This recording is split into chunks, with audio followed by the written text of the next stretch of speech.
Good evening, everyone, and welcome to BMA Violet Hour. My name is Tracy Beal, and I am the manager of public programs here at the Baltimore Museum of Art. Today, we are hosting a very exciting edition of BMA Violet Hour. Today, we are hosting Baltimore City Public Schools as part of their Fine Arts Week. They will be showcasing 400 visual artists and performing artists throughout the week from over 90 schools in the city. They're also exploring a particular theme this year. The theme is hashtag Be More Giving. And what this theme means is that they're exploring the idea of what it means to be more giving of your talents, to connect you with your community from a distance. So as part of this year's Fine Arts Week, we are welcoming two Western High School students who will be leading a artist talk with photographer, photojournalist, and activist Devin Allen. Our first moderator is Kennedy Cutchember. Kennedy is a senior at Western High School in Baltimore City. She is passionate about racial injustice and gender equality, and this is also reflected in her work. Growing up, Kennedy saw and experienced racial and gender injustice, and her work aims to address these issues. She uses her art as a form of activism and expression to push for change in America. She is also passionate about music, and this too bleeds into her creative expression. Our second moderator for this evening is Camille Lawrence. Camille Lawrence is a junior at Western High School in Baltimore City. She's an artist, an activist, and a student of the world. She is passionate about teen mental health. Camille hopes to normalize the conversation around mental health and its importance in her art. Outside of art, she's also interested in mindfulness, philosophy, and meditation. So without further ado, I'm going to bring on Kennedy and Camille so that they can introduce their guests for today. Welcome, Kennedy and Camille. Thank you. Thank you so much for having us. So Devin Allen is an activist, designer, and self-taught photographer from West Baltimore. His career first took off in 2015 when his photo documenting the Baltimore Uprising after the death of Freddie Gray was published on the cover of Time magazine. Since then, Devin has landed another feature on the Time magazine cover, a fellowship with the Gordon Parks Foundation, and partnerships with companies like Leica Cameras and Under Armour.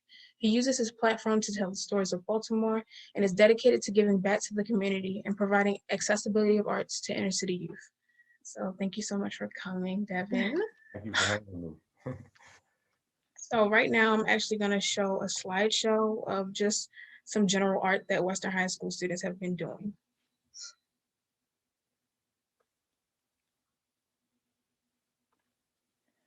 All right, first up, we have a piece that was created by me.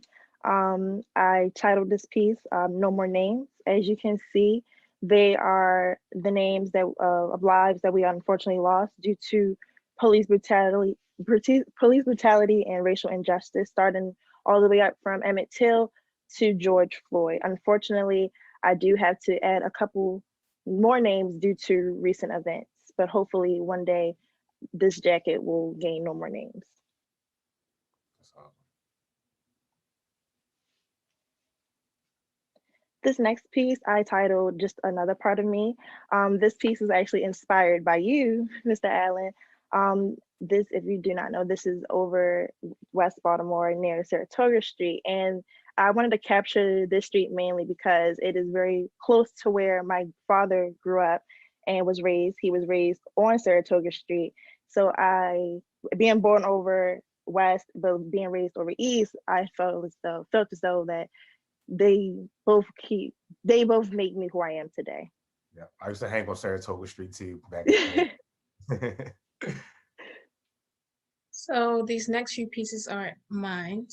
The first two pieces are just of simple things. I really like to capture simple things that, things that I find anybody can see on a normal day. I feel like it's really overlooked, simple things. A lot of people can be in a position to think that they have nothing to be grateful for, but it's like, walk outside, like the clouds are pretty cool. This last piece is actually inspired by you, part of a series. And basically in this series, I just wanted to represent kind of being youth in Baltimore. I feel like it's really unexpected for youth to grow up well in Baltimore. And so as the series progresses, here's actually another photo from it. The angle kind of shifts upward to show, I grew up pretty well. This next photo is of a candle. I think people are like candles, as weird as it sounds. We can, like, some of us flicker or some of us shine really brightly. And right here, the candle is actually blown out and the smoke or the soul is kind of dissipating and going back into nature and earth. Here we have some more photos inspired by you from fellow students at Western. Wow. This first one is by Camille, and these other two are by Tyshira Hill. Fire. In continuation of the series, we have another piece by Tyshira Hill. That's amazing. Next, we have Judah Rivera.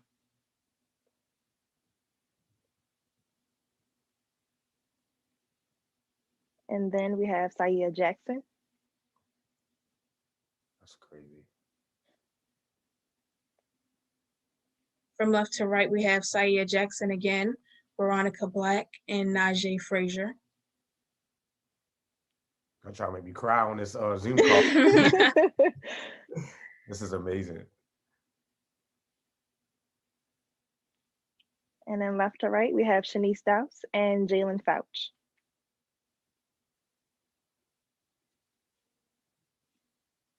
Wow. Here we have in the top left, Deshauna Douglas. In the bottom left, we have Kamani Moore. And on the right, we have Danielle McIntosh.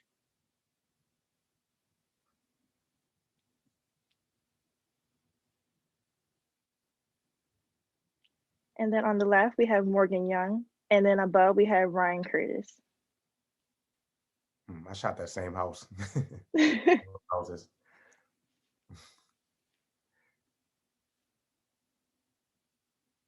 Here we have our most recent art projects, self-portraits. From left to right, we have Malkia Duncan, Destiny Carroll, and Tyler Thompson.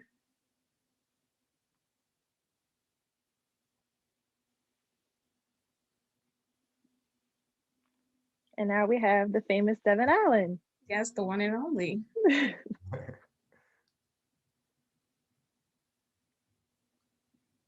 With the infamous Time cover.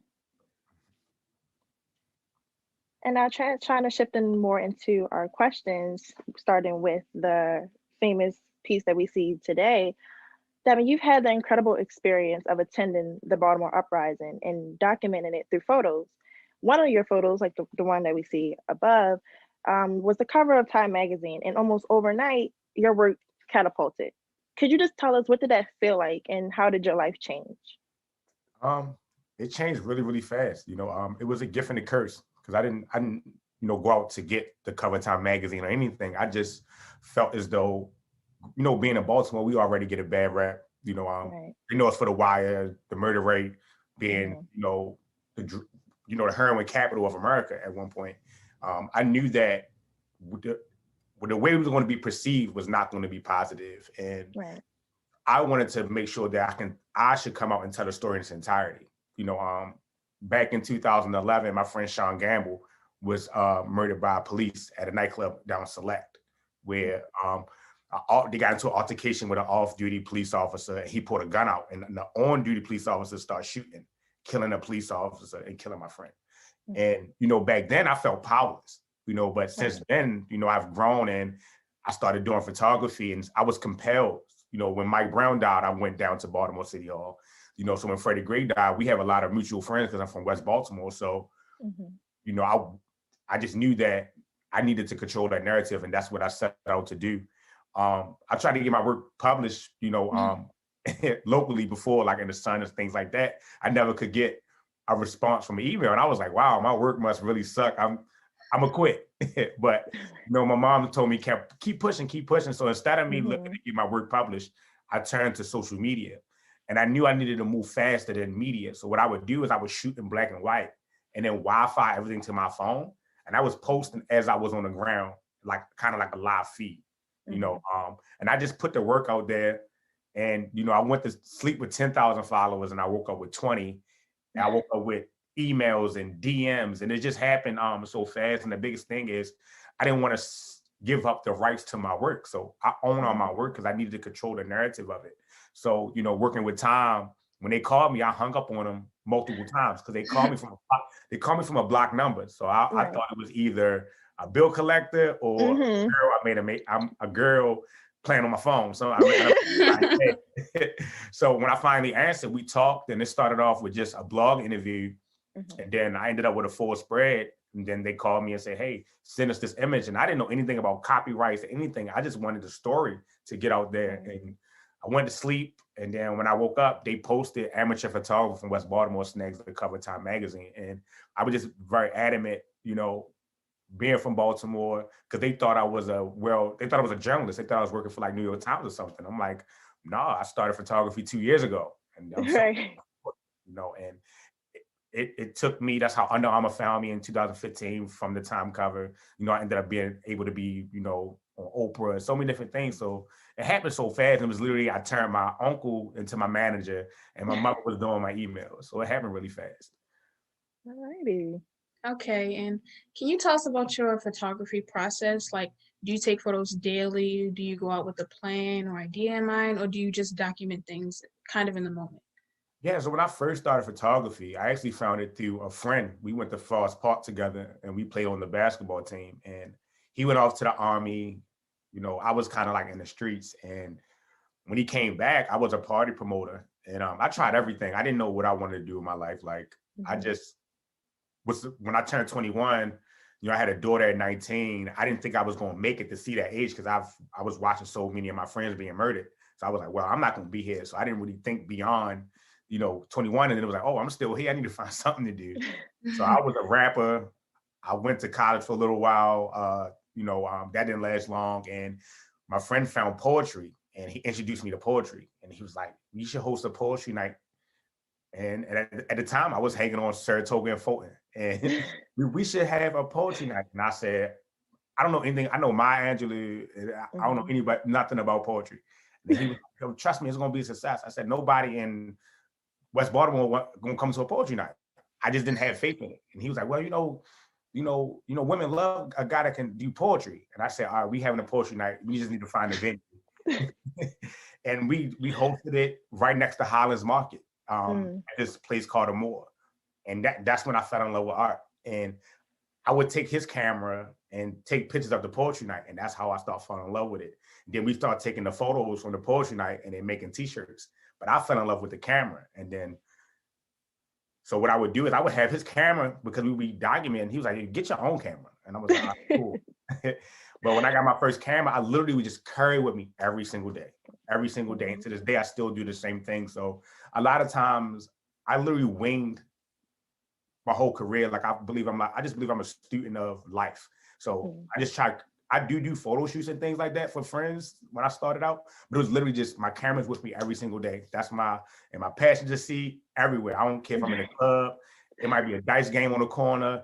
I will pull over, hop out the car. You know, people would catch me like lingering through West Baltimore, just snapping pictures, you know? So I just believe that it's always good to have some type of camera with you at all times. So usually a lot of times I just see things and I shoot things and then eventually a project will come to life from it. Right. And then it just comes together. But I believe as a photographer, the best thing is that you have to be there and be in the moment. If you don't have the camera, you're not there, you know? So my process usually I shoot everything. And then something comes from it. You know, I only shoot what I feel in my heart. I usually, unless money is involved. Our process is usually I just keep my camera with me and then I find something and then I build on it. All right. Now, Devin, you mentioned a lot about West Baltimore and in the West Baltimore area. Do you typically have a favorite place in Baltimore to take picture? And if so, could you just tell us where it is? Yeah, so, you know, I love going to places where like I feel comfortable, if that makes sense. I have a lot of respect, you know, because growing up, we know how important it is in the community where you know where you're from. You know, personally, you know, look, I'm from the village, you know, I'm from Emerson Village. Oh, right. I'm from Park Heights down bottom, you know, like I'm from Poplar Grove, you know, I'm from up the hill, I'm from down the hill, you know, people take pride in where they're from. So I try to respect those boundaries, you know, and respect people's community. I rarely like to just wander around in places where I really don't know nothing about it, you know, and that's like my biggest thing. So a lot of times I do stay over West, but you know, as I got so many friends. So like I used to hood hop when I was younger. So a lot of times you can catch me up Emerson Village. You know, a lot of my friends live on like Denison and like some of my closest homeboys. So I'll be with them taking pictures. You know, I'm from, you know, like Garrison Liberty Heights area. My grandmother still lived there. So you can catch me wandering around there. I'm always, I love like Southwest Baltimore, like Highland Street, Baltimore Street, West Baltimore Street.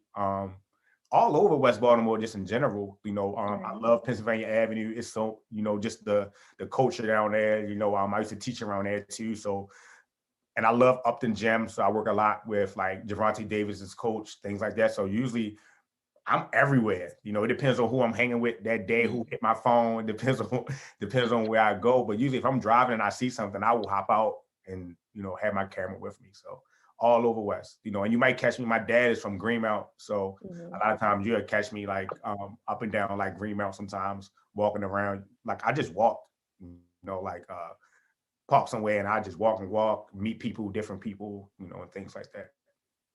Do you ever deal with artists or like creative block? And if so, how do you overcome it? Yes, I'm going through it right now. You know, it's interesting. When I first started, I never felt like I would ever have a creative block because I just was taking pictures all the time. But as I got better, I have goals for my work. I'm more business oriented. You know, I know where I want my work to go. You know, I have way more knowledge than I had when I first started. So, you know, now it's like I haven't picked my camera up in like a month. Like, it's been tough because I've learned to embrace my creative block. It's always good to, you know, when I get those blocks, take a step back from the work. A lot of times, definitely in this day and age, I feel like as I study older art, when I study, I love older artists like the Gordon Parkses and the Tony Barbosas, the Jamel Shabazz, you know, a lot of the older photographers, you know, Robert Houston. Those artists, they didn't have social media or a constant barrage of the world to the level that we have it. So a lot of times I will get so consumed by the creative block where I will sit on Instagram watching all my other peers do so much work. You know, being in Baltimore, it can be a handicap, but it can be a strong, you know, because we're a small city. But I got a lot of peers like in New York and LA, and it's like they're working, but what I create is totally different. And I would get so frustrated, you know, but in turn, I learned to take a step back from the work and digest the work. A lot of times we get too caught up in just create. We forget the goal of the work, you know. So so what I've been doing is just taking a step back, looking at my old photograph. How could have made this photo better, or could I have shot this at a different angle? Just studying other artists. So a lot of times when I get those blocks, instead of trying to force myself to create, I just, you know, study, you know, and try to learn more, you know, COVID has been really tough because, you know, as a street photographer or journalist, I have to be around people. So not being around people, it pushed me to other things, but I learned more about myself during COVID. You know, I learned how to paint. So I've been painting and, you know, experimenting and, you know, even then when I went to a creative block and I did my first installation. So it's always good to like take a step back from the work, digest your own work, you know, because you gotta understand once you create that's an aspect of yourself that you put into a physical form. So it's always good to take a step back and then digest yourself and then see how you have grown and then try to reflect on that. So usually my best way to make it through a creative block is self-reflection. Right. And so, Devin, you have a signature black and white minimalistic style in your photos. Could you just tell us a little bit more about that choice and what do you feel it adds to your work? Yeah, when I first got into, you know, or decided that I wanted to be a photographer, I fell in love with Gordon Parks. You know, he shot black and white and color, but you know, with black and white, I just feel like for me, one, I'm like colorblind. So that's like one thing. I can't see certain colors, you know. I realized that when I would get dressed sometimes, my mother would say, "What you got on?" And I was like, I thought I had on this color, but I really didn't. But I think black and white, what happens is it's the emotion for me.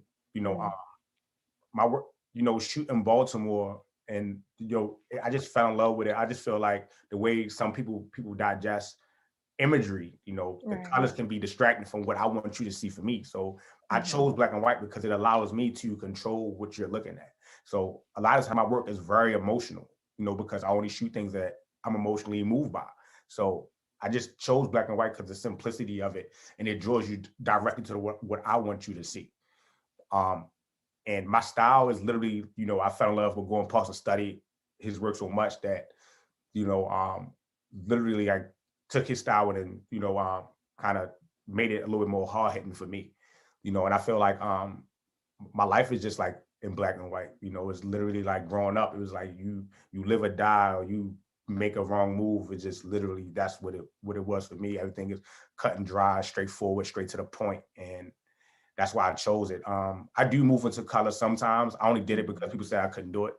You know, people say, oh, he only can shoot protests. All right, well, now I shoot sports. Oh, you only can do this, you know, so I love proving people wrong. So a lot of times my work is just, you know, trying to push boundaries inside myself, but black and white is always going to be my favorite. That's why when I, you know, chose to join the Leica family, I asked them for a black and white camera.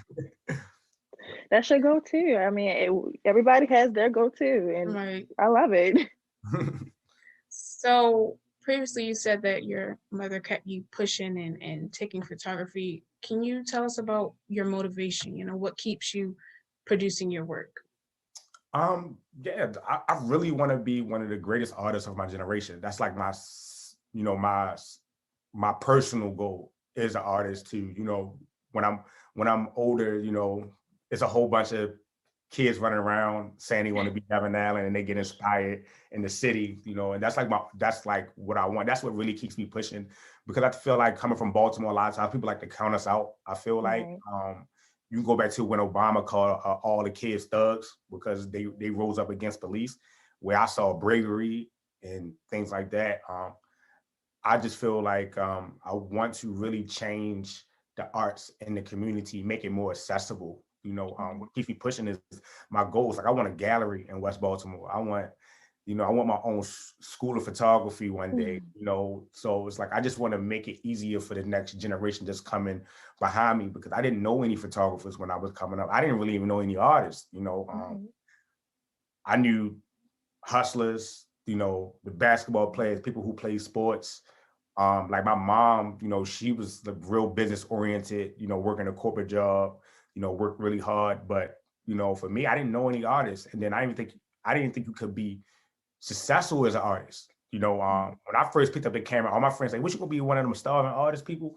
Like, you know, and they made fun of me. You know, so I would have changed that narrative. And there's so many, you know, when I go back and think about like my childhood, I was always an artist. It just wasn't. I didn't have a space for me to explore that, and I was told to do certain things. And so I revisited it as an adult, but I only can imagine it if I would have got a camera, or did, you know, my whole life would have been different. Right. So, you know, my biggest thing, that's what keeps me pushing, changing, opening up doors so that the next generation can walk through them, and making sure that, you know, the next generation can surpass what I've been able to do. Right. Now, Devin, you mentioned how your pieces are emotional and you capture what you feel. So you're often in very powerful and emotional gatherings like the Baltimore Uprising. How does it feel to bring a camera into that space? And how did you, or do you know, like, this is the moment I have to capture? You know, it was just like this feel, like when Mike Brown died, it was just like this overwhelming feeling that I knew I needed to create something, you know. And I remember getting invited to the Mike Brown protest and meeting all the activists. I always felt powerless, you know, in a sense that this is just life, and this is just, it is what it is. There's no changing it. It's set in stone, you know. And then, but going to that protest and seeing all my people together, gathering like that, it's just an overwhelming, energetic power where you feel like you can really change the world. Like just the energy in the spirit makes you want to fight, you know. And that's when I knew that how powerful photography could be. Just the fact that the photography was inspiring other people to come out. So when Freddie Gray died, you know, I was just like, you know, Gordon Parks always said his camera is his weapon and gets everything unjust and everything he hates in the world, basically. And that's what it became for me. And so when I'm shooting, I want to tell the truth. So my work, Right. I have to be in the moment, but I have to remove myself because I don't want to put my personal feelings, into it, because I got a lot of backlash from my work, where I was showing people stomping police cars. So should I not take this picture? But it is happening. It's in Right. front of Right. my eyes. No, now I have to shoot it because I have to protect the community. Right. So a lot of times, I shoot at weird angles that make sure that I'm not sending people to jail, Right. Right. And that's like the biggest thing for me also. And when everything was happening with Freddie Gray, that's when I really understood that I do have power. I do have a choice.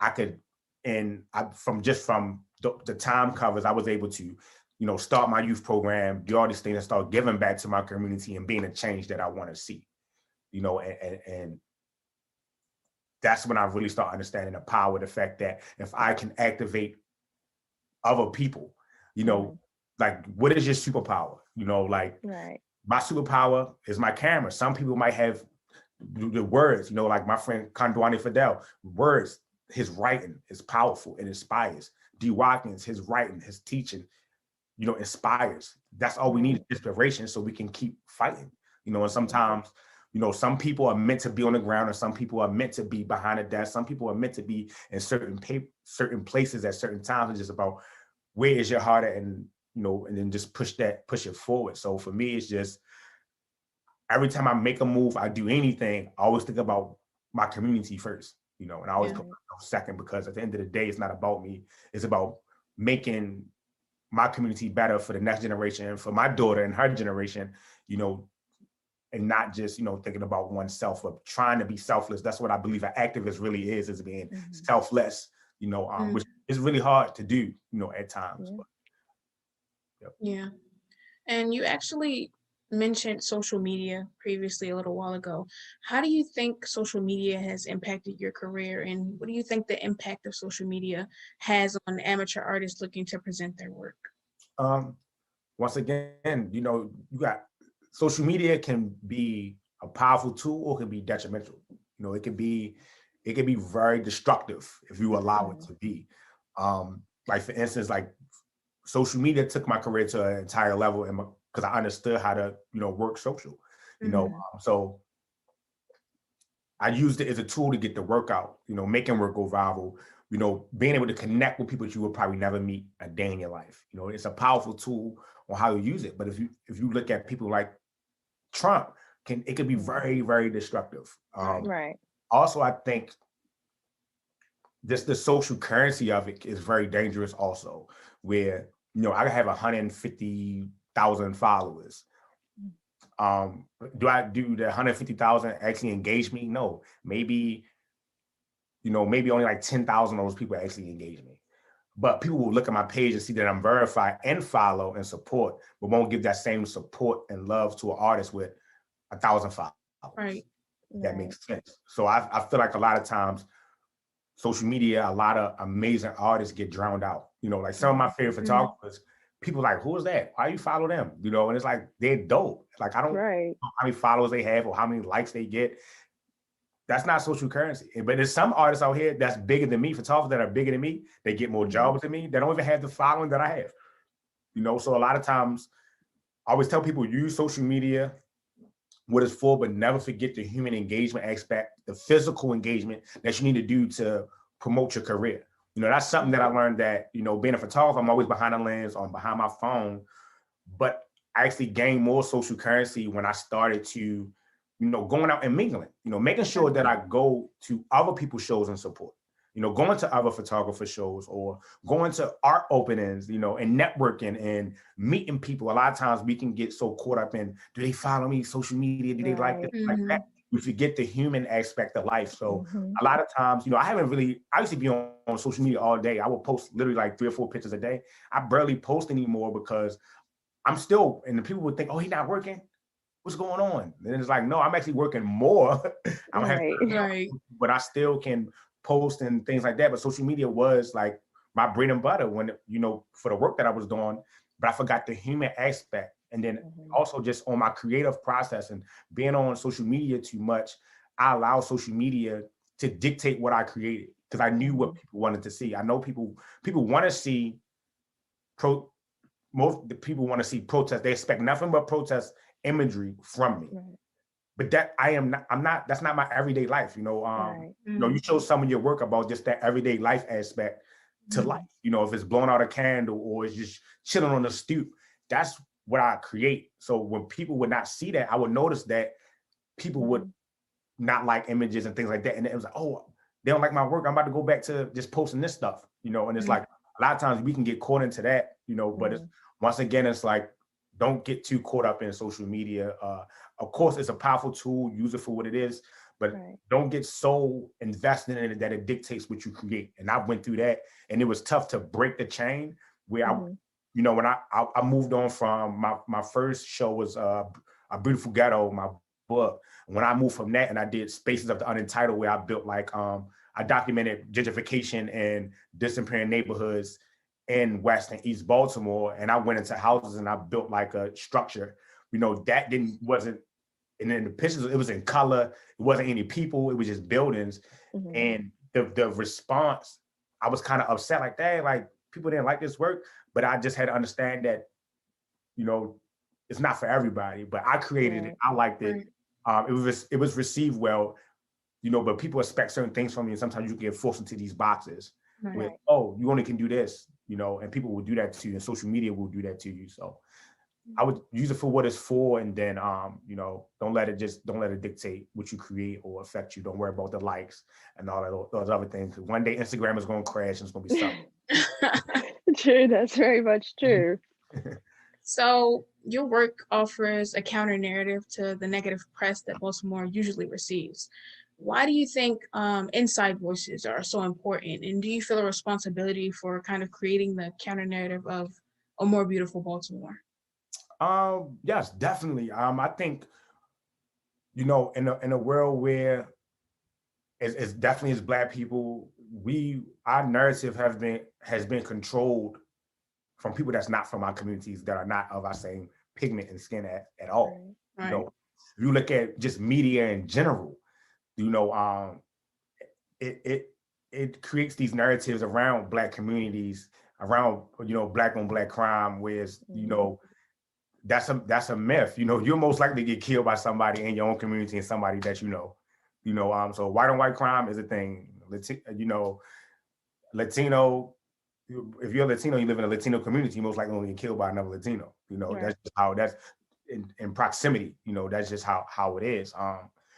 And for us, you know, definitely in the time where Black Lives Matter, police brutality, it's important that we control our own narratives and tell our own stories. Because when we don't, you know, when I take my images and I create my work, I think about 50 years later, what would they say about us now? Who would control that narrative now? You know, if you think about it, you go to school, they teach you about the same Black people all the time. It's in the curriculum. You know, like I didn't grow up, if it wasn't for like my mom teaching me about like Gil Scott Heron or Stokely Carmichael or Huey P., you know, you only know Martin Luther King, Rosa Parks. They barely teach you Malcolm X, you know, because they control that narrative. We're in their school system, we are in their structure. So now that we have platforms and we're in spaces, you know, I just feel like definitely the internal voice needs to be heard, you know. So definitely with Baltimore, I don't go around the line and saying Baltimore is this beautiful. Oh my God, it's beautiful like the garden. Like it's you know, it's not that. You know, every community that deals with the issues at Baltimore with a crumbling infrastructure that doesn't support its people. You know, this is the response that you get.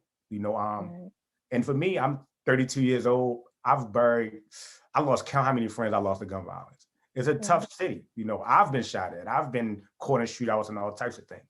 But I do see the beauty in my community and those intimate moments that people do not talk about. You know, on a Sunday going down Drew Hill, seeing Chino and, you know, everybody on dirt bikes, you know, like, you know, everybody getting that nice car and everybody posted up, you know, drinking, smoking, chilling, vibing, you know, or just sitting on the stoop with a bushel of crabs talking to my homeboys. Or, you know, it's a certain sense of community here that a lot of people don't know when you're not from here. And I just want to show that, you know, and inspire that love through the photography. And it's something that I see that photography does, where it can bring people together, and it changes the way people look at each other, how people are perceived. So I continue to try to push that needle forward and try to be one of those people in the city that's connected with everybody. Like I shoot everybody. I try to, work with everybody and, try to bring that love to the community through the art, but it's time that we be heard, and that's not even just, with Baltimore. I'm tired of people coming to my city, not from my city, don't know anything really about it, but want to tell our story. Right. Instead of elevating. So even for me, I'm a Black man, I'm a photographer. And I remember I got reached out to shoot the Women's March. So I said, I'm not a woman. So how about here are some Black women photographers that I think are amazing. And how about you hire them so they can tell their story? I think it's very important, definitely for me, when I'm not attached to something or it's not my fight, I try to elevate the voice. Like my second time cover, I'm not trans, I'm not part of the LGBT community, but I have a lot of loved ones and peers. So I use my camera to elevate their voice, and that's why when Tom reached out, I was like, make sure you put in the word and that this is an LGBTQ, protest that they put together for Tony McDade, and make sure you put that in print, because it's very important. So it's like sometimes even inside your community, you have these other silos that get annoyed. And you have to, and I try to use my work to elevate those, even if I'm not from that community, because everybody, what they say, it's like an old saying, everybody Black ain't Black, Right. But, it's, so it's very important. And there's people I just try to remind a lot of my peers and other artists that when we create, and I know we feel so much, and just make sure when you're creating for communities, if you're a part of it or you're not, just make sure that you understand the language, the verbiage, everything in behind it. To make sure you're sending the correct message for those people. Yeah. Right. And so your work is so incredibly important as it became, the emblematic of the Black Lives Matter movement. So as an activist and an artist, how are you able to reconcile the fact that some of your fame was born from the tragedy of Freddie Gray's death? Finally, someone asked me that question. For so long, no one asks me this question. Like, when I mean it's tough, it hurts, and it sucks, because I didn't ask for this, and regardless, nowhere how far I go in my career, everybody's going to tie me to Freddie Gray and George Floyd because of the time covers. The fact that my career literally was launched off the broken back of Freddie Gray, it's a gift and a curse. Freddie Gray inspired the entire city, gave a lot of us a voice. And, and I just try to make sure I make the right decisions with this voice that I now have, with the platform that I have. And it's tough to, sit by as I continuously went and with my career and breaking barriers or being able to travel the world where my peers are still dying in the street. Right. I lost my friend D. Dave, amazing rapper, promising career coming along that, and I was lucky enough to work hand in hand with him, shot and killed. So it's like a gift and a curse. It's like, why do I keep getting blessed and being able to, push the needle forward, but my peers are not able to share the same glory with me at times. It's tough. Like after my first time cover, a lot of people don't know that I tried to kill myself. It's something that I hid from for a while. And so I felt comfortable, because I felt like I didn't feel like a man. I felt like I was weak, but, all the energy that I took, because I wasn't sleeping, I wasn't eating right. I was working from 12 at night to 8 in the morning with young adults with autism. I would get off work and go straight down Pennsylvania Avenue for weeks, document everything, protesting. I tried to slit my wrist, and then the crazy thing about it is my mother had to call the police to 911, and they came and arrested me and took me to the hospital. And when I woke up, I was literally chained to a bed, and my homegirl was sitting there with me. And I was like, yo, what am I doing here? And they said I just snapped, I just broke. And then around the same time, my dad was in Shepherd Pratt because I didn't know my dad was bipolar. That's a lot of things people don't talk about, just, depression, anxiety, all these different things inside the Black community and mental health. Right. My dad was released the same day I was in the hospital, and he actually came and checked me out. And that's when he told me, like, you know, as you get older, you might develop bipolar, depression and all these different things. It's something that ever since then, me becoming an artist, because, you know, growing up in Baltimore made me so cold, but being a dad and then finding art, finding my passion, a lot of emotions, I start feeling more, you know, I started to warm up. And so now depression and anxiety is like a part of my life now, you know, and it's something that, and, you know, PTSD, things that I developed from growing up in Baltimore and going through the process of the Baltimore Uprising, you know, but I wasn't alone. And, you know, I went through it alone, but then I found out a lot of my peers, you know, I did a whole panel about it with activists that were on the ground with me, that we were all suicidal at the same time and going through those things. And the glory of it, like, you know, people expect you to be at every single protest. You have to be at this protest. Why are you not here? Why are you not there? And it's like, yo, I'm still a human being. I'm a living, breathing being. I'm not a machine, but I at one point I would be at every single protest and burn myself out, you know, and I learned to take time for myself. You know, everything that's going on in the world right now, I haven't been to a protest since last year. You know, I've been, you know, just because I'm mentally, you know, I'm tired. You know, I've been protesting for 5 years straight since 2015. And it's tiring, you know, to not see any change, the change you want to see, you know. So, you know, I had to take a break, you know, and I know people like, we ain't seen no protest pictures from you. And, it, you know, and just to, you know, with a lot of people looking to go shoot those things and get famous off of it. Like I've had people say, like, I want to go to the protest and blow up like Devin Allen. Like, bro, like, do you even know what I went through? You know, how it broke me. And I had to literally rebuild myself and get back to that happy and joyous person that I am. A lot of people don't look at that. A lot of people want the fame and things that come with it, and it's not all it's cracked up to be. That's when you care about what you're really fighting for. You know, everybody not fighting for the same thing. Some people are here and going to protest for the wrong reasons and not fighting. You know, we've been tear gas, pepper sprayed, harassed by police, and it's a lot to take in. You know, I get hate mail. You know, like I was getting hate mail for my last time cover, and because I was in support of the Black trans lives. The hate mail, the hate emails and the DMs, like crazy. You know, and so it's like it's a lot. You know, and I'm reminded every single day I see that picture or it's reposted. That the reason why I'm here, and that's why I'm so adamant about, you know, making sure that I'm doing right by my community. Every single move, every time I have an opportunity to do something, I try to make sure that somewhere in some fashion it ties back to my community. Right. And you once shared in an interview that you were seen as an oddball carrying around a camera. Do you feel as though there has been a shift in the normalization of art in Baltimore?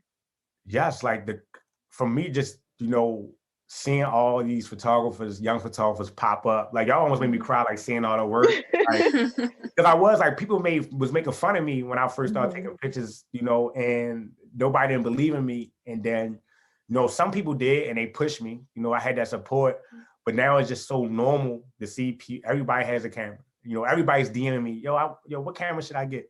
I want to, you know, just having my peers who, you know, was like in the streets, seeing their minds shift.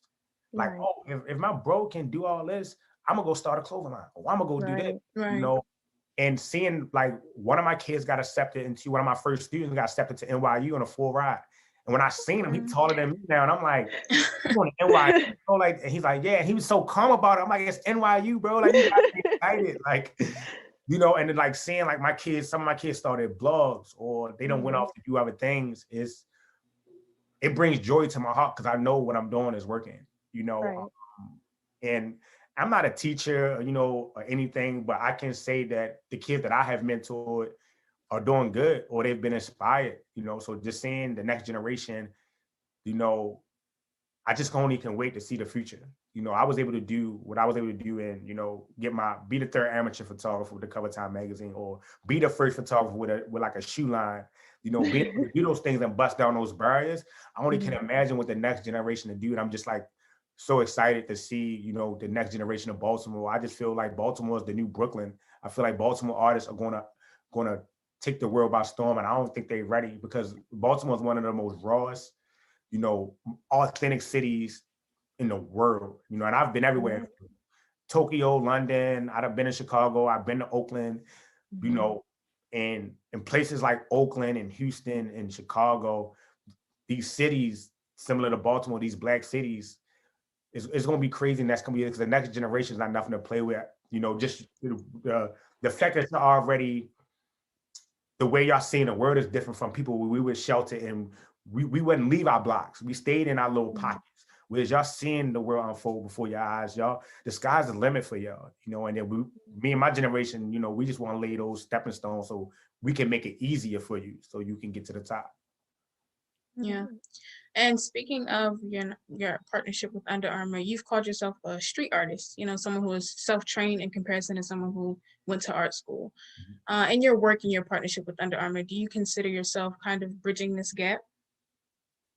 Yes, definitely. I think just being in certain rooms and events and stuff, a lot of times being self-taught can be, it can either make people take a step back or make people want to be invested in you. You know, a lot of times when you get to go to these institutions, you gain way more knowledge. You have the network of other artists and collectors and curators. You get to learn that world a little bit faster. Where you know, I call myself a street artist not simply because I'm self-taught, but I'm from the street.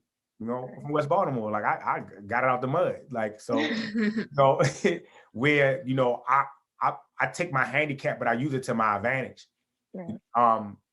And so now, you know, going into being able to, you know, work with a brand like Under Armour with all I have is a high school diploma. I'm self-taught. I didn't go to an institution, but then the goal was to, when I chose to go with Under Armour, because I wanted to prove something. I wanted to show that I can go to Under Armour and I can work in a corporate setting and deliver and do good work. Right. So that's what I set out to do. And then never expected, you know, I've been at Under Armour since 2016, you know, and being able to like work with people like Steph Curry, shoot people like Joel Embiid, and shoot like these amazing athletes, but then to push the needle a step forward to collaborate with Steph, Under Armour, and people like Torrey Smith, and, you know, change the way people look at photographers, you know, and not, you know, and it's already, you know, what's next? You know, people like, you gonna be a designer next? Like, I don't know. But I'm gonna do everything, and to the point where I just want to prove that you can come from Baltimore and make it in Baltimore. Because I've never left Baltimore. I've never lived anywhere else. You know, a lot of people would move to LA, move to New York. I do plan on, you know, when the time is right, I do plan on, you know, moving and going other places. But I've been able to accomplish a lot by living here. I wanted to prove that not only is it, I have the support of my city, I have the support of the community, and that's my superpower. My community loves me, and people, oh, well, your Baltimore's crabs in the barrel. I beg to differ, because everybody in the city is rocking my shirts and shoes. Right. Come to my shows, it's like Baltimore supports people that's authentic and real, and that's what I love about the city. So not only just about bridging the gap, but also just making a point that you can come from the city and be successful and still live in the city. Right. Changing the narrative. Exactly, always. So unfortunately, we're coming close to the end of the interview. What would be one piece of advice you would give to those who are passionate about art and or activism? Yes, so with activism, never think that you don't have a voice or you don't have any power to make change. The smallest thing, you know, the butterfly flag, you could do something small and it will change the world. You know, a simple image inspired a movement, and now it's the Black Lives Matter image. You know, that's what people tie it to.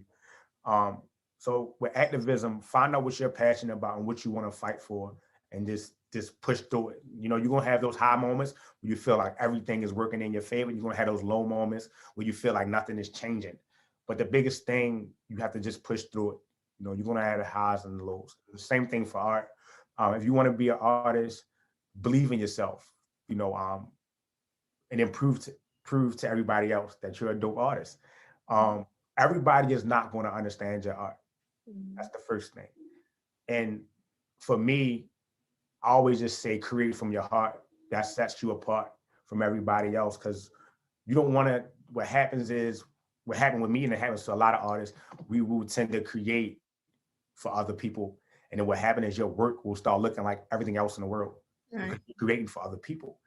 But if you create for oneself, you create for yourself and what you want to see, then people get to see you. You know, I feel my favorite artists, I always feel like I know them through their work because their work is so personal. It's like, you know, just like, you know, there's a lot of people that paint like Basquiat, you know, but you always gonna be tied to Basquiat. But if you take a picture or you paint what you feel, it's tied to you, it's tethered to you. And I just feel like that's the art that I like. And I feel like that's the art the world needs is, you know, people creating from the heart. You know, we need more love in the world. So, and then, you know, you never fail until you give up. You know, I don't believe in failure. You might lose, but as long as you learn something from that loss, and then keep pushing forward, you'll win it. You know, and then it's no such thing as an overnight success story. If it, you know, a lot of people look at my story as overnight success, but don't know all the work, how hard I worked for that first time cover. It was nothing but timing. Preparation means timing. The work was already put in. It was my time. But even after that, I still work as hard as I did before the first time cover. You got to keep working hard. As soon as you get your first accolade, what's next? Keep pushing. You know, aim for the stars and land on the moon. You know, so yeah, that's what I would leave for everybody. Well, thank you so much, Devin. It has been a pleasure and an honor to meet you and to talk to you and gain so much knowledge from you. Thank you so much for taking the time to talk with us today. No problem. Thank you for having me. It was dope. Thank you. That was fantastic. Thank you so much, Camille. Thank you, Kennedy. You both did a fabulous job. Devin Allen, thank you so much for being here with us today. We really appreciate your candor and spending your time with us. Thank you to Baltimore City Schools for joining us for BMA Violet Hour. If you're interested in learning more about Fine Arts Week, you can head over to Baltimore City Schools finearts.org to see more student work. In the meantime, we will see you next time on BMA Violet Hour. You can continue to follow us on Facebook, on Instagram, and on the Baltimore Museum of Art website. Have a great evening.